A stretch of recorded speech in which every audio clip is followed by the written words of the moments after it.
Good morning students. आज का हमारा टॉपिक है विनियोग निवेश का सिद्धांत, स्वायत्त तथा प्रेरित विनियोग, निवेश of investment, autonomous and induced investment, marginal efficiency of capital. जैसा कि आपको मैंने बताया था पहले भी कि केन्स के उत्पादन एवं रोजगार सिद्धांत का जब हम अध्ययन करते हैं तो उसमें केन्स के द्वारा काफ़ी जगह प्रभावपूर्ण मांग की बात कही गई है और केन्स बार यही ताकि इससे रोजगार, उत्पादन और राष्ट्रीय आय में बढ़ोतरी की जा सके। प्रभावपूर्ण मांग किस पर निर्भर करती है? वह निर्भर करती है उपभोग, निवेश और सरकारी व्यय के ऊपर। चूँकि लास्ट वीडियो में हमने उपभोग के बारे में अध्ययन किया कि उपभोग क्या होता है, इसको कैसे बढ़ाया जा सकता है, कौन कौन से फैक्टर्स हैं जो उपभोग को प्रभावित करते हैं, उपभोग का फलन क्या होता है, इसके बारे में हम अध्ययन कर चुके हैं। आज का हमारा टॉपिक है निवेश यानी इफेक्टिव डिमांड के अंदर, जैसा कि हमने पढ़ा था इफेक्टिव डिमांड जिसका पार्ट जो है C+I+G। तो आज हम आई के ऊपर अध्ययन करेंगे कि तो अगर हम बात करें साधारण बोलचाल में पहले से स्टॉक मार्केट में उपलब्ध अंशों, स्टॉक, ऋण पत्रों तथा प्रतिभूतियों की खरीद को ही विनियोग और निवेश मान लिया जाता है, किंतु यह वास्तविक निवेश नहीं है वरन परिसंपत्तियों का हस्तांतरण मात्र है। अगर मान लीजिए कि आप पहले से स्टॉक मार्केट में जो भी स्टॉक, ऋण पत्र, हुंडी, ब्याज पत्र या प्रतिभूतियाँ आप खरीद रहे हैं तो नॉर्मली लोग क्या है कि निवेश मान लेते हैं। ये निवेश नहीं होता। निवेश क्या होता है? जब किसी नई कंपनी के स्टॉक निर्मित होते हैं, ठीक है, कोई नई कंपनी स्थापित होने जा रही है तो उसके जो स्टॉक होते हैं वह निवेश माने जाते हैं। किसके शब्दों को देखिए आप यहाँ पे। निवेश से हमारा अभिप्राय एक समय अवधि के दौरान उत्पादन प्रक्रियाओं के परिणाम स्वरूप पूंजीगत साज सामान के मूल्य में होने वाली चालू वृद्धि से, ठीक है, पूंजीगत साज सामान के मूल्य में, ठीक, यहाँ पर होने वाली चालू वृद्धि से, यानी पूंजीगत स्टॉक में होने वाली वृद्धि क्या कहलाती है? निवेश कहलाती है। आप डिडले डिलार्ड के शब्दों में देखिए, वास्तविक पूंजीगत परिसंपत्तियों के वर्तमान स्टॉक में विशुद्ध वृद्धि ही निवेश है। इस प्रकार निवेश से हमारा अभिप्राय वास्तविक पूंजीगत कोषों में वृद्धि से होता है। यह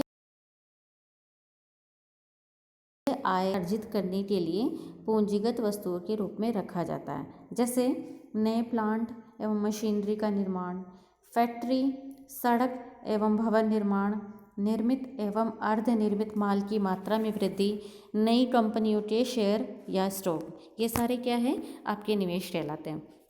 आप रॉबिन्स की परिभाषा भी देखिए यहाँ पे। पूंजी विनियोजन से तात्पर्य पूंजी में वृद्धि से है, जो तब होती है जब कोई नया मकान बनाया जाए अथवा कोई नई विनियोजन का अर्थ है वस्तुओं के वर्तमान स्टॉक में वृद्धि। मान लीजिए कि आप कोई घर किराया लेते हैं तो वो क्या निवेश कहलाएगा? नहीं। क्यों? क्योंकि ये किसी पूंजीगत परिसंपत्ति का निर्माण नहीं हो रहा है यहाँ पर। और अगर आप मान लीजिए नया मकान खड़ा करते हैं, नया घर बनाते हैं तो वो क्या है? वो निवेश कहलाएगा। क्यों? क्योंकि इससे पूंजीगत परिसंपत्तियों में वृद्धि हो रही है। क्राउथर की परिभाषा देखिए यहाँ पे। विनियोग आय का वह भाग है जो पूंजीगत वस्तुओं पर व्यय किया जाता है। इन सब परिभाषाओं के बाद में हम संक्षिप्त में कह सकते हैं वास्तविक पूंजीगत परिसंपत्तियों में वृद्धि तथा पूंजीगत संसाधनों के स्टॉक में वृद्धि निवेश कहलाता है। ठीक है, निवेश की इतनी डेफिनेशन देखने के बाद में अब आप समझ ही गए होंगे कि निवेश से तात्पर्य है पूंजीगत परिसंपत्ति के स्टॉक में होने वाली वृद्धि। ठीक है, निवेश के अर्थ को पढ़ने के बाद में अब हम इसके टाइप्स देखते हैं, निवेश कितने प्रकार का होता है। तो इसमें सबसे पहला है स्वायत्त निवेश। स्वायत्त निवेश यानी ऑटोनोमस इन्वेस्टमेंट। स्वायत्त का मतलब क्या है कि इसका आय से कोई रिलेशन नहीं है। ठीक है, इनकम चाहे शून्य हो या इनकम मैक्सिमम हो, उसका निवेश की मात्रा पर कोई प्रभाव नहीं पड़ता है।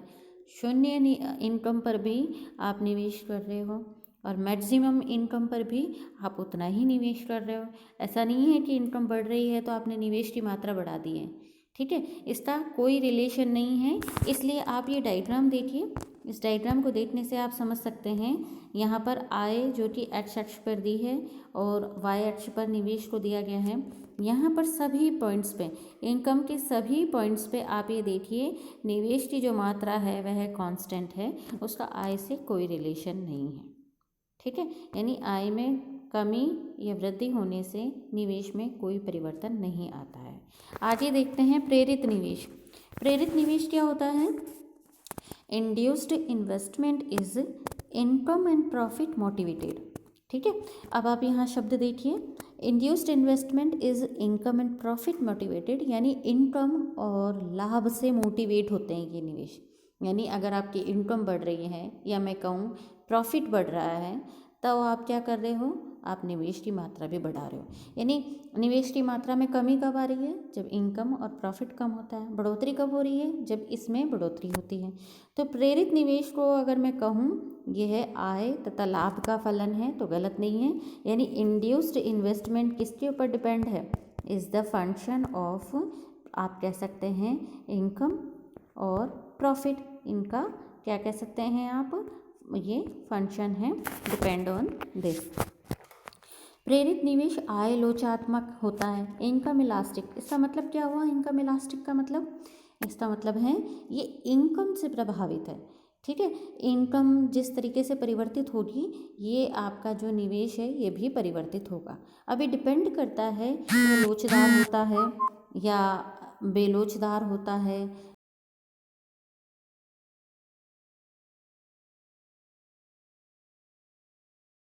या किस, तो आगे हम देखेंगे। आप यहाँ डायग्राम से देख सकते हैं प्रेरित निवेश को, ठीक है।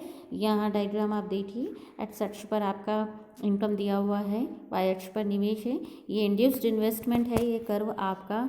आप देखिए जब आपकी इनकम y1 रहती है उस समय तक आपका जो इंड्यूस्ड इन्वेस्टमेंट है वो क्या है? शून्य है, ठीक है ना। y1 तक आपकी ये शून्य दिखा रहा है। y2 इनकम पर आप ये देखिए निवेश की मात्रा बढ़कर हो गई है OL। इसी प्रकार से y3 इनकम पर आप कह सकते हैं OY3 इनकम पर निवेश की मात्रा क्या हो गई है? OM हो गई है, ठीक है। तो ये है प्रेरित निवेश है। प्रेरित निवेश को दो भागों में विभाजित किया जाता है, औसत निवेश प्रवृत्ति, सीमांत निवेश प्रवृत्ति।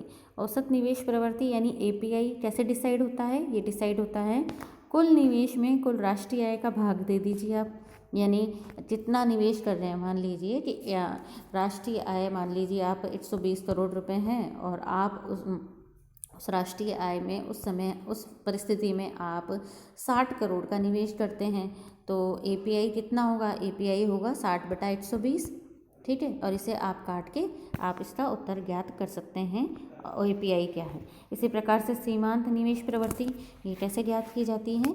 कुल निवेश आय में परिवर्तन। यहाँ पर हम परिवर्तन को देख रहे हैं, यानी अतिरिक्त इकाई परिवर्तन होने से निवेश में क्या परिवर्तन आता है। अगर मान लीजिए इनकम 120 करोड़ से बढ़कर 160 करोड़ हो गई है और इसके परिणाम स्वरूप आपका जो प्रेरित निवेश है ये 60 करोड़ से बढ़कर मान लीजिए आप यहाँ पे 72 करोड़ हो गया है, तो ऐसी परिस्थिति में प्रेरित निवेश क्या होगा? आप इसको 160 माइनस 120 करेंगे 40 आ जाएगा, ठीक है। और यहाँ 72 माइनस 60 करेंगे तो 12 आ जाएगा। अब आप इसको सॉल्व आउट कर सकते हैं 12/14, ठीक है। इस तरीके से आप काट के इसका आंसर ले सकते हैं। आगे हम देखते हैं निवेश की और कैटेगरी हम देखते हैं सार्वजनिक निवेश। सार्वजनिक निवेश क्या होते हैं? ये सामाजिक कल्याण के उद्देश्य से प्रेरित होते हैं, यानी इसमें गवर्नमेंट के द्वारा निवेश किया जाता है और गवर्नमेंट कभी भी लाभ के उद्देश्य से कार्य नहीं करती है, वे उसका मुख्य उद्देश्य नॉर्मली कल्याण होता है। और कभी कभी लाभ के उद्देश्य से भी सार्वजनिक निवेश किए जाते हैं, जैसे कि आप देखिए रेल, रोड, ट्रांसपोर्ट वगैरह इन पे गवर्नमेंट निवेश करती है तो ये कल्याण के उद्देश्य से किए जाते हैं। लेकिन अगर गवर्नमेंट मान लीजिए कोई उद्योग स्थापित कर रही है, जैसे कि नवरत्न कंपनियां हैं, महारत्न कंपनियां हैं, तो यहाँ पर गवर्नमेंट क्या है? लाभ कमाने के उद्देश्य से निवेश कर रही है। सार्वजनिक निवेश स्वायत्त निवेश भी हो सकते हैं और प्रेरित निवेश भी हो सकते हैं। ठीक है, दोनों कैटेगरी में हो सकते हैं ये। मान लीजिए कि कंपनियों में पैसा लगाने से गवर्नमेंट को फ़ायदा हो रहा है, तो गवर्नमेंट और ज़्यादा पैसा लगा रही है, इन्वेस्टमेंट कर रही है वहाँ पे, तो ये क्या है, प्रेरित निवेश का रूप हो जाता है। जबकि रेल रोड पुल का निर्माण करना, ये क्या है, ये आय पर निर्भर नहीं करते हैं, ये कल्याण के उद्देश्य से निर्मित होते हैं। आगे है निजी निवेश, प्राइवेट इन्वेस्टमेंट। निजी व्यक्तियों, व्यावसायिक फर्मों अथवा व्यक्तिगत संस्थाओं द्वारा किया गया निवेश निजी निवेश कहलाता है। निजी निवेश आपका चूँकि ये व्यक्तियों, व्यावसायिक फर्मों के द्वारा किया जाता है। निजी निवेश लाभ की प्रत्याशाओं पर निर्भर करता है। लाभ की प्रत्याशा किस पे निर्भर करती है? ये निर्भर करती है ब्याज की दर और पूंजी की सीमांत उत्पादकता पर निर्भर करती है। अतः निजी निवेश तब बढ़ेगा जब ब्याज की दर नीची हो और पूंजी की सीमांत उत्पादकता ऊंची हो। निजी निवेश प्रेरित निवेश की श्रेणी में आता है। नॉर्मली आप ये देखिए कि बिजनेसमैन कभी भी ऐसा अपने फ़ायदे के लिए ही इन्वेस्टमेंट करता है, जहाँ उससे प्रॉफिट होगा वह वहीं निवेश करेगा, इन्वेस्टमेंट करेगा। तो वह बहुत ज़्यादा ध्यान देता है कि मुझे किसी पर्टिकुलर इन्वेस्टमेंट से कितना प्रॉफिट मिलने वाला है। अब उस प्रॉफिट का वो कैलकुलेशन करेगा। कैसे करेगा कैलकुलेशन? वो लगाएगा अनुमान कि ब्याज की दर कितनी है। अमूमन टाइम पर मैं अगर इन्वेस्टमेंट करता हूँ तो ब्याज की दर कितनी पड़ रही है मेरे, और उससे इन्वेस्टमेंट करने से मुझे जो पूंजी की सीमांत उत्पादकता कितनी आ रही है, और इस ग्राउंड के आधार पे वह ये डिसाइड करता है कि पर्टिकुलर जगह पर इन्वेस्टमेंट करना ठीक रहेगा या नहीं। आगे हैं ऐच्छिक अथवा योजनाबद्ध निवेश। ऐच्छिक निवेश का अभिप्राय किसी विशिष्ट उद्देश्य से प्रेरित होकर किए गए योजनाबद्ध निवेश से है। ये सरकारी तथा निजी क्षेत्र दोनों में हो सकता है। ठीक है, जो निवेश किसी उद्देश्य को ध्यान में रखकर किया जाता है वह योजनाबद्ध निवेश कहलाता है। नॉर्मली आप देखिए गवर्नमेंट ज़्यादातर जो निवेश करती है वो किसी उद्देश्य से प्रेरित होकर ही करती है। सार्वजनिक लाभ के लिए, सार्वजनिक कल्याण के लिए अगर वो किसी रोड का निर्माण कर रही है तो पर्टिकुलरली क्या है, आप कह सकते हैं कि वह योजनाबद्ध है। गवर्नमेंट की प्लानिंग के अनुसार ही रोड का कंस्ट्रक्शन होता है, रेल निर्माण होती है। ठीक है, तो ये आपके ऐच्छिक निवेश में आ जाते हैं। आगे हम देखते हैं अनैच्छिक अथवा अनियोजित निवेश। अनैच्छिक अथवा अनियोजित निवेश का अभिप्राय बिना सोचे समझे किए गए अनियोजित निवेश से है, जो बिना किसी उद्देश्य को ध्यान में रखते हुए अनियोजित ढंग से किया जाता है। कभी कभी मांग में अप्रत्याशित कमी के कारण अथवा बाजार अवरोधों के कारण माल का अनावश्यक स्टॉक जमा हो जाता है, तो इसे भी अनैच्छिक अथवा अनियोजित निवेश कहा जाता है। नेक्स्ट है सकल निवेश तथा विशुद्ध निवेश, ग्रॉस इन्वेस्टमेंट और नेट इन्वेस्टमेंट। किसी देश में एक निश्चित अवधि में किए गए समस्त पूंजीगत व्यय के जोड़ को सकल निवेश कहा जाता है, जो प्राय वर्ष के दौरान कुल पूंजीगत परिसंपत्तियों में हुई कुल वृद्धि के बराबर होता है। ठीक है, यानी किसी देश में निश्चित अवधि में किए गए समस्त पूंजीगत व्यय के जोड़ को सकल निवेश कहा जाता है। ठीक है, जो पूंजीगत परिसंपत्तियों में हुई कुल वृद्धि के बराबर होता है। जब सकल निवेश में वार्षिक मूल्यह्रास यानी डेप्रिसिएशन अथवा अप्रचलन प्रभार यानी ऑब्सोलेशन चार्जेस को घटा दिया जाए तो जो शेष बचता है वह शुद्ध निवेश कहलाता है। ठीक है, यानी शुद्ध निवेश क्या है, देश में ये क्या बताता है, यह देश में वर्ष के दौरान पूंजीगत स्टॉक में हुई विशुद्ध वृद्धि को बताता है। ठीक है, यानी सकल निवेश में क्या सम्मिलित है, उसमें मूल्यह्रास सम्मिलित है, आप कह सकते हैं अप्रचलन प्रभार भी उसमें सम्मिलित है।